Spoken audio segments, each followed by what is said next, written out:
guys, welcome to session 5. Palmer Hughes. Book 2. Yeah, book 2. We're on the 5th song in the book. That's the easiest way to remember it. And our song today is Vini Sumar. And we are who? I am Sheila Lee. And I am Mark Ropel. Yeah. And we are with Houston Accordion Performers. Thank you, Mark. I'm notorious for not saying it all. We are sponsored by Heritage Arts Productions. Bringing this to you today. A new technique I've been saying for 5 weeks, play it detached. Play it detached, play it detached. We're going to learn legato. We're doing that today. Good. We're going to learn legato. Hey, I'm just going to lay this over here out of the way because we'll pull it in when we need it. So open up your little handout. And always, that was our little warm-up songs. We've done 2 or 3 to get warmed up. We're happy. So here we go. Get our octaves going. Oh, let's cheat. Let's go ahead and put the 3rd in there. We learned that last week. That is so pretty.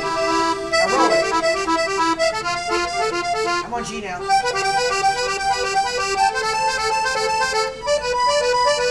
Let's see. Now lead down. Watch your 2. Watch your 2. We're trying to program the 2. Keep your 2 on the 3rd. Yeah.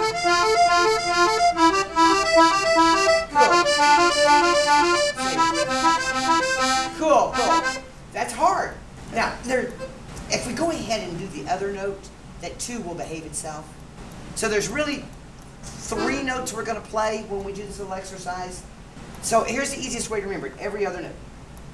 Now when we do it, the 2 won't migrate up. Right. Just remember every other note. So keep it all white. Let's do it again. Want to roll from the bottom to the top? Oh, I'm playing legato. Keep it detached. Then D. Let's see the 2 behave itself.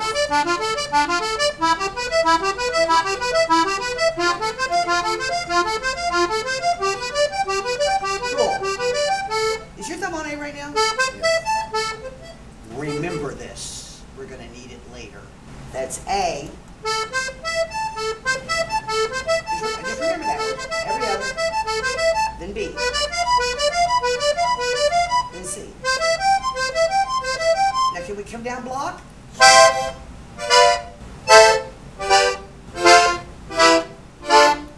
You didn't look. I had to look a couple of times. Let's race going up. You want to race going up? Get ready, go. Oh, that sounds cool. I like that. That sounds cool. Music.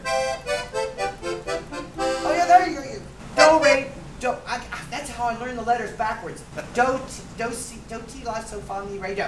Yeah. Do, re, mi, fa, sol, la, ti, do. That reminded me of that. Now I'm ready to introduce you to legato. On page 3, I tell you what to do, but now we'll just say it now as we're doing it. I'm using just a lesson song called Saturn Waltz. I think we did this in 3rds before. I wrote it out single note to help you. Before, when we played a bass with a note, just.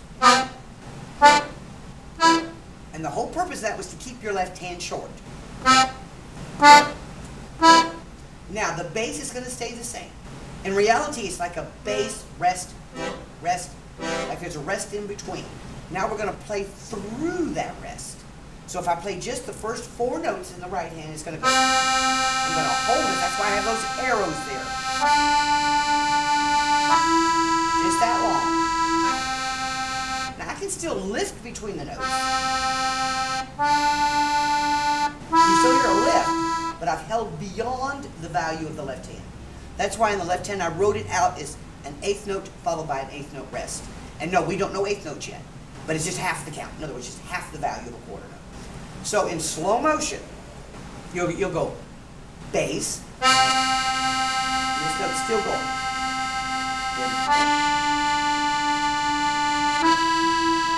So many people, when they go to play legato, I hear. And that's wrong. Keep your faces short. Keep them just as short as we've been playing all along. So, first line, I wrote out that bass real short. Then the 2nd, 3rd, and 4th line, I just wrote it out like normal. But you notice that curved line over it. That's what tells you. I've heard it called 2 things, a slur or a legato line. Or slur. And slur really means keep these notes together as a group. And then there's something, a big deal about where that line ends. You are supposed to lift that note up before you go to the next one. Like a wind instrument, they have to take a breath somewhere. Well, we have to change our bellows somewhere. So that's the number one rule, well, number two rule about bellows. Number one, don't change in the middle of a note. Number two, change at the end of a phrase. And in this case, that's the phrase mark or the slur line. So what we're going to do, right now I've got it scored all the way out. Later we're going to have songs where it's a big deal. But always change your bellows, if you have to change them, at the end of a phrase. And that will help that little... Do you know what the definition of music is? What? Webster's Dictionary, whatever definition of music. No.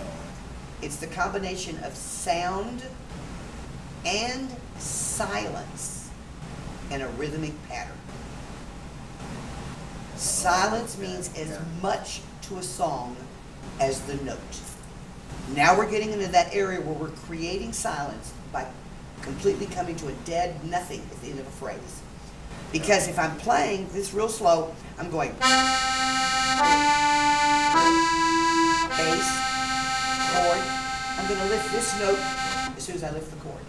So really there's a half count rest at the end of that measure where I'm even lifting this hand. So at the end of a phrase, you lift the note with the chord. Or else it'd sound like this. Remember this one?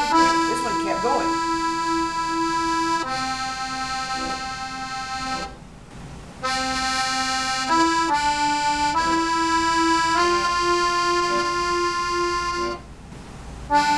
Oh, now we're getting into some style. Very much. That is real music. Because otherwise, you...